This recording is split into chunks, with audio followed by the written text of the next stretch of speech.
أشرقت نفسي بنور من فؤادي حينما رددت يا رب العباد وانتشت روحي وصار الدمع. الحمد لله وكفى وسلام على عباده الذين اصطفى أما بعد فأعوذ بالله من الشيطان الرجيم بسم الله الرحمن الرحيم ومنهم من يلمزك في الصدقات فإن أعطوا منها رضوا وإن لم يعطوا منها إذا هم يسخطون صدق الله العظيم. محترم سامعین کرام،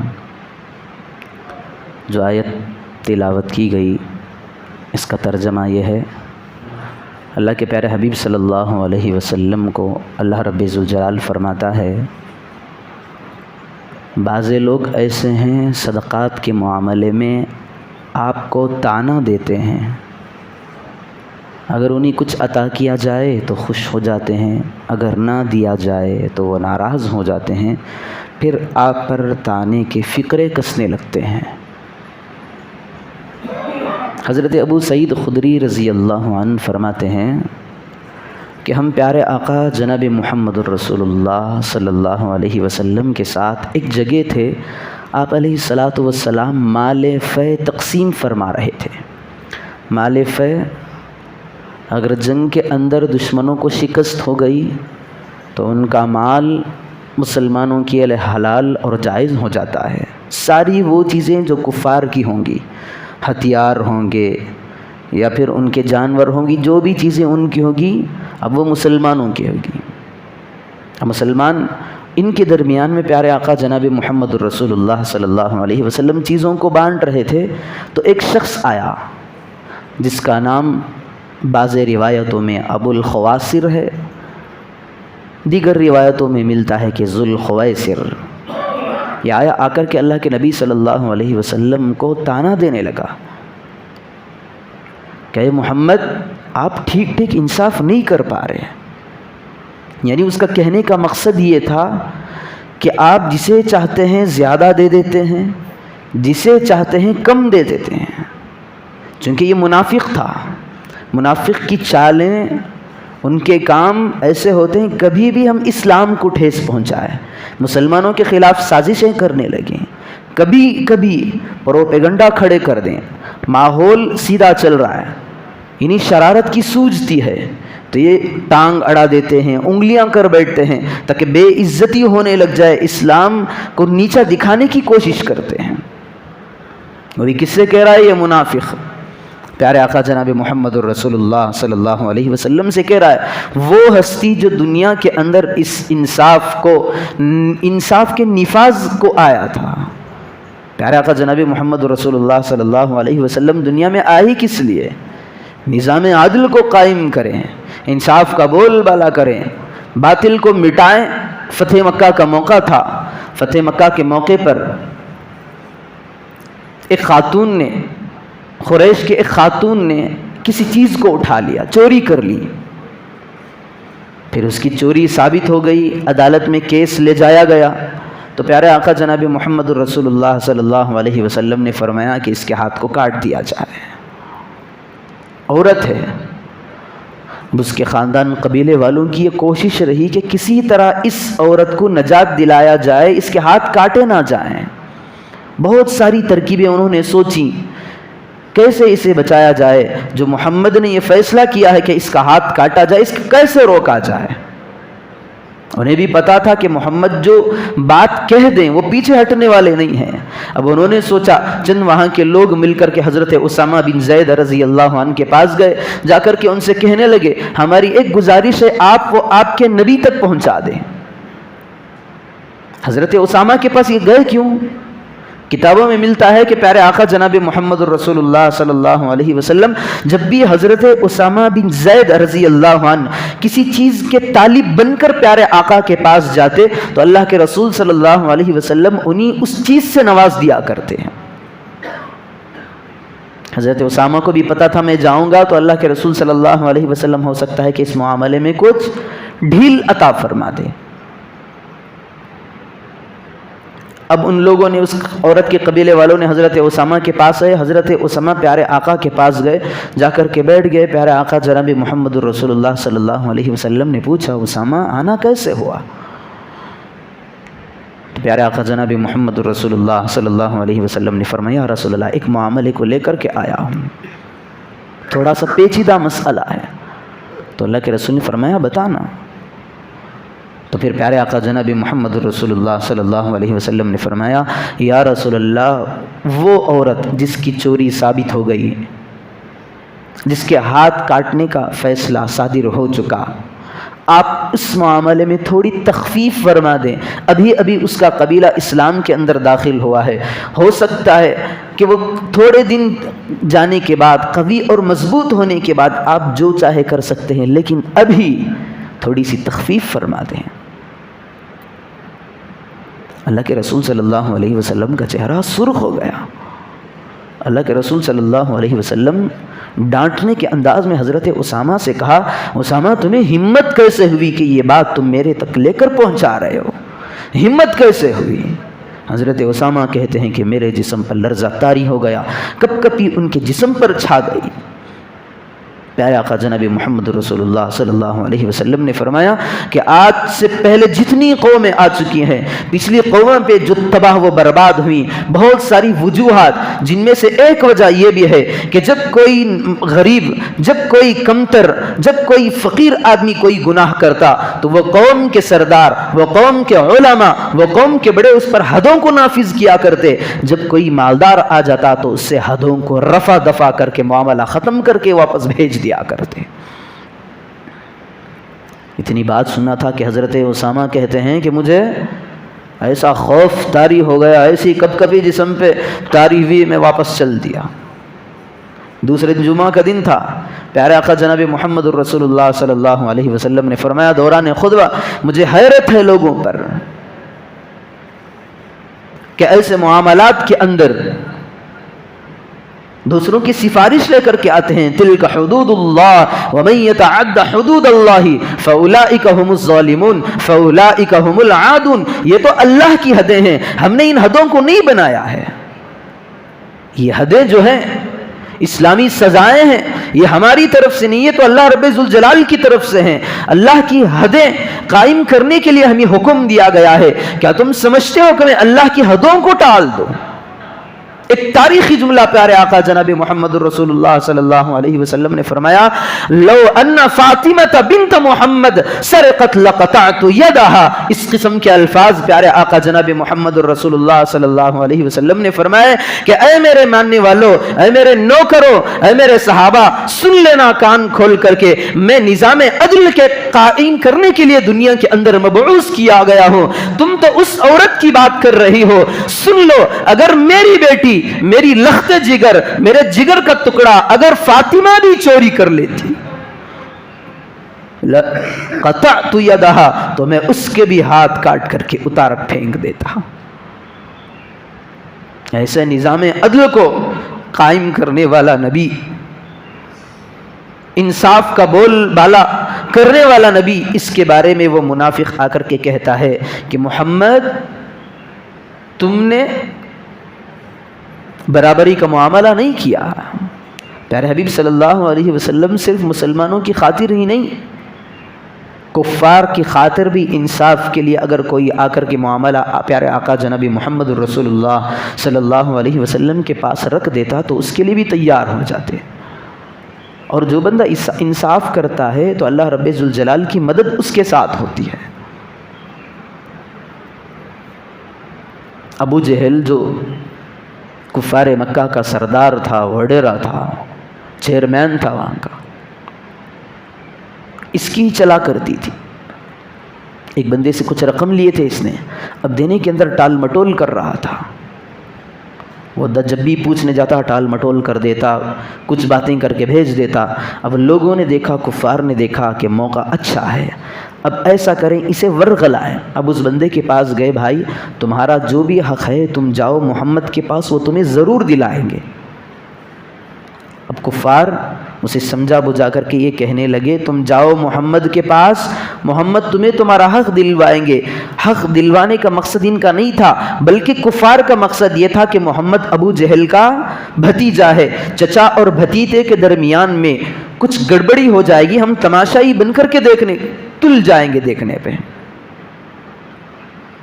اب اس بندے کو پتہ کچھ نہیں تھا، لوگوں نے کہا کہ محمد کے پاس جاؤ، یہ بندہ چلا گیا پیارے آقا جناب محمد الرسول اللہ صلی اللہ علیہ وسلم کے پاس۔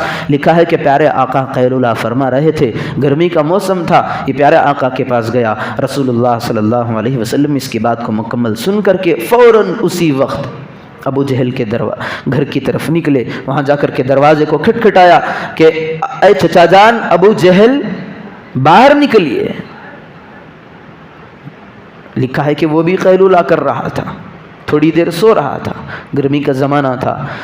تو جیسے ہی پیارے آقا جناب محمد الرسول اللہ صلی اللہ علیہ وسلم کی آواز اس کے کان میں پڑی تو فوراً گھبرا کر کے ایک سی چادر ڈال کر کے دروازے سے باہر نکل آیا، دیکھتا ہے پیارے آقا کھڑے ہوئے ہیں۔ پیارے آقا جناب محمد الرسول اللہ صلی اللہ علیہ وسلم اس سے فرماتے ہیں کہ اس کا جو بھی حق تمہارے ذمے باقی ہے، جو کچھ رقم تم نے اس سے لی ہے، اس کو واپس کرو۔ وہ تھوڑی دیر دیکھتا رہا آنکھیں پھاڑ کر کے، اسے عجیب سا محسوس ہو رہا تھا۔ اب پیچھے کفارے جو مکہ تھے، قریش کے لوگ تھے، کفار تھے، وہ کھڑے ہوئے دیکھ رہے ہیں تماشائی بن کر کے۔ اب کیا معاملہ ہوگا؟ دونوں کے درمیان انبن ہو جائے گی، تو میں ہو جائے گی۔ محمد اسے دینے کو کہیں گے، ابو جہل ٹالنے کو کہے گا، پھر ان دونوں کے درمیان میں لڑائی کا خدشہ ہے، ہم دیکھ کر کے مزے اڑائیں گے۔ ابو جہل دیکھ رہا ہے تھوڑی دیر، پیارے آقا فرما رہے ہیں اس کا حق جو ہے واپس کر دو۔ تو فوراً جیسے اللہ کے رسول صلی اللہ علیہ وسلم کی بات مکمل ہوئی، فوراً کہا محمد رکیے، تھوڑی دیر میں آ رہا ہوں۔ گیا اندر جا کر کے جو رقم تھی اس کی جتنی مقدار تھی وہ لے جا کر کے واپس اس بندے کے حوالے کر دیا۔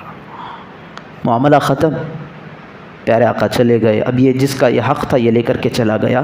اب تماشائی لوگ جو تھے انہوں نے ابو جہل سے پوچھا، ارے تم تو ہمارے سردار ہو، ہر وقت تمہیں ہمت دکھانے کی ضرورت پڑتی ہے، اس معاملے میں ٹھس ہو گئے تھے، اس معاملے میں تمہاری ہوا نکل گئی ہے، تو تمہارا بھتیجا تھا، ہم سمجھ رہے کہ تم اس سے جھگڑا کرو گے، لڑنے پہ آمدہ ہو جاؤ گے، لیکن کیا بات ہے کہ تم نے اچانک جھٹ سے گئے اور جا کر کے اس کی رقم لوٹا دی؟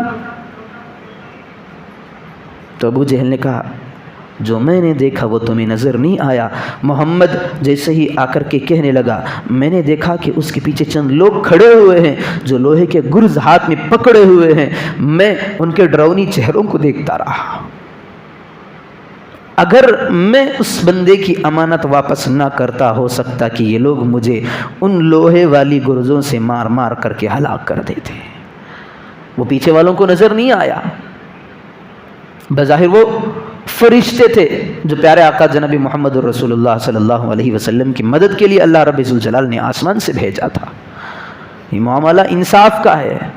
پیارے آقا کہتے ہیں میری بیٹی کی باری آتی تو محبت کو میں کچل دیتا، لیکن اللہ کے حکم کو نافذ کر دیتا۔ اگر معاملہ دین کا ہے، اسلام کا ہے، شریعت کا ہے، میں بیٹی وقتی طور پر اسے بیٹی نہ سمجھتا، اگر بیٹی سمجھوں تو محبت آ جاتی ہے، تھوڑی دیر کے لیے اپنی محبت کو روک لیتا، اس کا بھی ہارٹ کاٹ دیتا۔ کافر کی بات آتی ہے تو کافر کے لیے بھی اللہ کے رسول صلی اللہ علیہ وسلم کھڑے ہو گئے۔ اللہ کے رسول کی مجلس لگی ہوئی ہے، دربار لگا ہوا ہے، اللہ کے رسول صلی اللہ علیہ وسلم کے پاس کبار صحابہ بھی بیٹھے ہوئے ہیں۔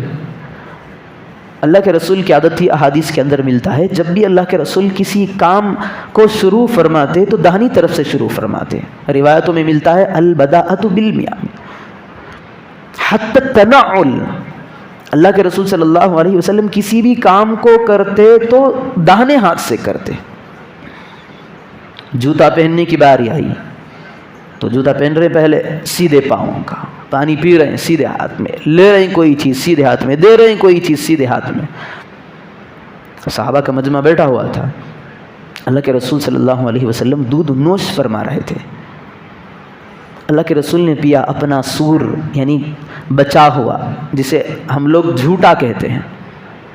پیارے آقا جناب محمد الرسول اللہ صلی اللہ علیہ وسلم نے پینے کے بعد اس کو ابو بکر رضی اللہ عنہ بھی اس محفل میں بیٹھے ہوئے، مجلس میں بیٹھے ہوئے ہیں، لیکن دہنی جانب بیٹھے ہوئے ہیں۔ وہ شخص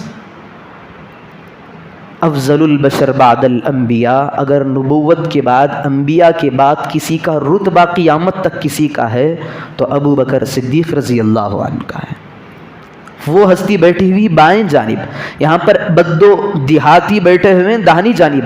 اللہ کے رسول صلی اللہ علیہ وسلم کا انصاف دیکھیں، اللہ کے رسول نے یہ نہیں دیکھا کہ یہ ابو بکر ہے، اس کے میرے اوپر بہت سارے احسانات ہیں۔ ابو بکر کے بارے میں پیارے آقا کا جملہ ہے کہ تمام لوگوں کے احسان کا بدلہ میں دنیا میں عطا کر چکا ہوں، واحد ابو بکر ہے کہ میں اس کے احسان کا بدلہ میں دنیا میں چکا نہیں پایا۔ اللہ رب ذوالجلال سے امید ہے کہ قیامت کے دن اسے اس کے احسان کا بدلہ عطا فرمائے۔ ایسی شخصیت، پیارے آقا نے پیالے سے دودھ نوش فرما کر کے دیا، اس دیہاتی کو بتا دیا امت کو یہ انصاف کا معاملہ ہے، یہاں رشتہ داری دیکھی نہیں جائے گی، بڑھوتری نہیں دیکھی جائے گی، یہ دیکھا نہیں جائے گا کہ میرے محفل میں بڑا کون ہے چھوٹا کون ہے، انصاف کی بات آتی ہے تو پہلے اس کو عطا کیا جائے گا۔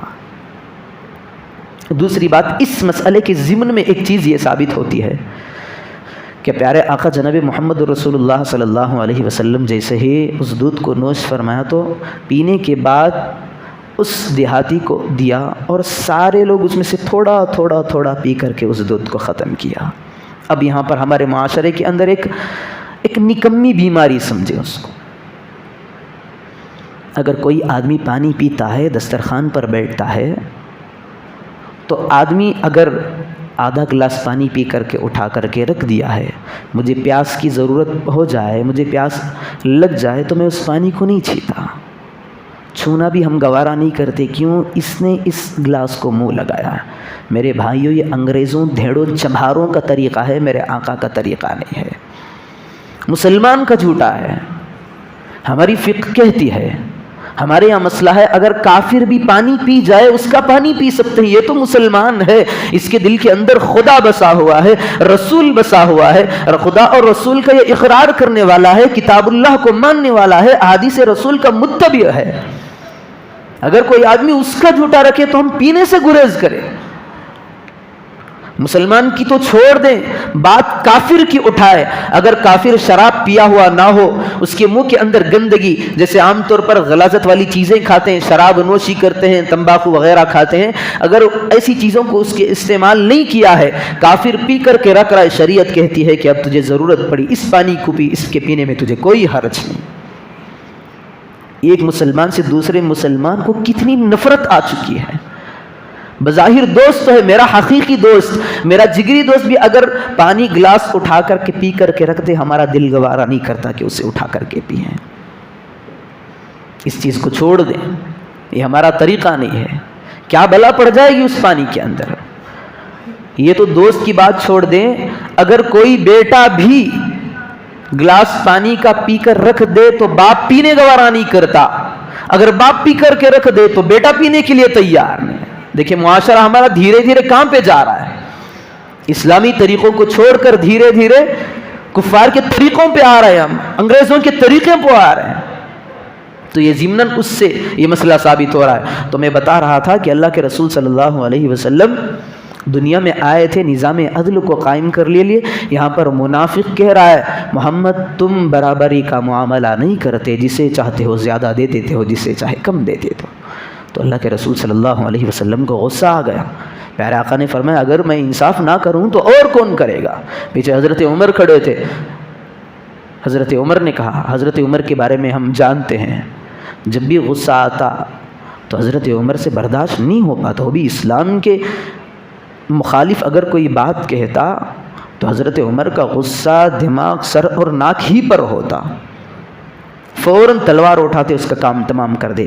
یہاں پر پیارے آقا جناب محمد الرسول اللہ سے اتنی بڑی بات کہہ دی اس نے، حضرت عمر باہر موجود کھڑے ہوئے ہیں پاس میں، پیارے آقا سے اجازت ہے یا رسول اللہ حکم کریں اسے قتل کر دوں، اس کی گردن اڑا دوں۔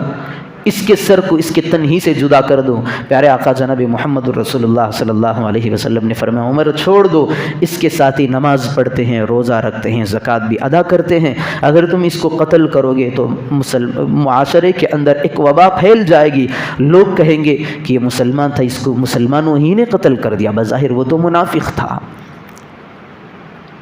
تو اس آیت کے اندر یہ بتایا گیا ہے کہ جو اللہ کے رسول صلی اللہ علیہ وسلم اور خدا اور اس کے رسول کے احکام کے خلاف لب کشائی کرتا ہے تو اس کے دل کے اندر ایمان نہیں ہوتا، وہ تو منافق ہے۔ اور ضمناً ان آیتوں کے اندر جیسا کہ اللہ کے رسول صلی اللہ علیہ وسلم کے باپ کے سلسلے میں یہ باتیں آئیں، پیارے آقا جناب محمد الرسول اللہ صلی اللہ علیہ وسلم انصاف کو قائم کرنے والے تھے۔ انصاف کی جب بات آتی ہے تو کسی کو دیکھا نہیں جاتا، انصاف سے قرآن بھرا پڑا ہوا ہے۔ اللہ رب ذوالجلال حضرت داؤد سے کہتا ہے یا داؤد انا جعلناک خلیفۃ فی الارض، میں نے تمہیں اپنا نائب بنایا ہے، فاحکم بین الناس بالحق، لوگوں کے درمیان یہ قاضی بھی تھے۔ حضرت داؤد اور حضرت سلیمان یہ لوگوں کے فیصلے کیا کرتے تھے۔ فاحکم بین الناس بالحق، اس بات کو مد نظر رکھنا جب لوگ تیرے پاس آئے فیصلے کے لیے ٹھیک ٹھیک فیصلہ کرنا۔ ولا تتبع الہوا، نفسانی خواہشات کی پیروی نہ کرنا، اگر کوئی تیرے چاہنے والا آ جائے تو اسے ٹال مٹول کر کے بھیج دیا، اگر کوئی تیرا چاہنے والا نہیں ہے تو اس پر حد کو قائم کرتے جا رہا ہے، ایسا نہ کرنا۔ فیضلک عن سبیل اللہ، یہ خواہشات تجھے اللہ کے راستے سے بھٹکا دے گے۔ ان الذین یضلون عن سبیل اللہ لہم عذاب شدید بما نسوا یوم الحساب، جو لوگ نفسانی خواہشات کے پیچھے چلتے ہیں وہ تو گمراہ ہوتے ہیں، جو اللہ کے راستے سے بھٹک جاتے ہیں لہم عذاب شدید، انہیں سخت سے سخت عذاب ہوگا، بما نسوا یوم الحساب، اس لیے کہ وہ حساب کے دن کو بھول بیٹھے ہیں۔ اگر قیامت کا دن ان کی آنکھوں کے نظروں کے سامنے ہوتا تو اس طرح ناانصافی وہ نہ کرتے۔ تو ان آیتوں کے ایک تو بات ضمن کے اندر انصاف والی بات آتی ہے، دوسری بات جو آیت کے تھرو سے ہمیں ملتی ہے وہ یہ کہ جب بھی خدا اور اس کے رسول کا کوئی حکم آ جائے تو انگلی نہیں اٹھانا چاہیے، جس طرح اس منافق نے کیا ہے۔ بصر و چشم قبول کر دم، ہاں یہ اللہ کا پیغام ہے، یہ اس کے رسول صلی اللہ علیہ وسلم کا طریقہ ہے، ہم مان لیں گے۔ اگر کوئی آدمی اللہ اور اس کے رسول کے احکامات پر انگلی اٹھا رہا ہے تو یہ قرآن کی یہ آیت کہتی ہے تو یہ مومن نہیں رہا، یہ تو منافق ہے۔ اس لیے اس بات کی کوشش، بہت سارے لوگ کوئی پیغام آ جائے، اللہ اور اس کے رسول کی تعلیمات ان کے سامنے رکھ دی جائیں، بیان کی جائے، مسائل بیان کی جائے تو کہتے ہیں کیا یہی مناسب تھا اللہ کو ہمارے بارے میں، ایسے بے تکے الفاظ نکال دیتے ہیں۔ اس سے احتراز کرنا چاہیے۔ اللہ رب ذوالجلال سے دعا فرمائے اللہ پاک ہم تمام کو ان باتوں پر عمل کی توفیق عطا فرمائے۔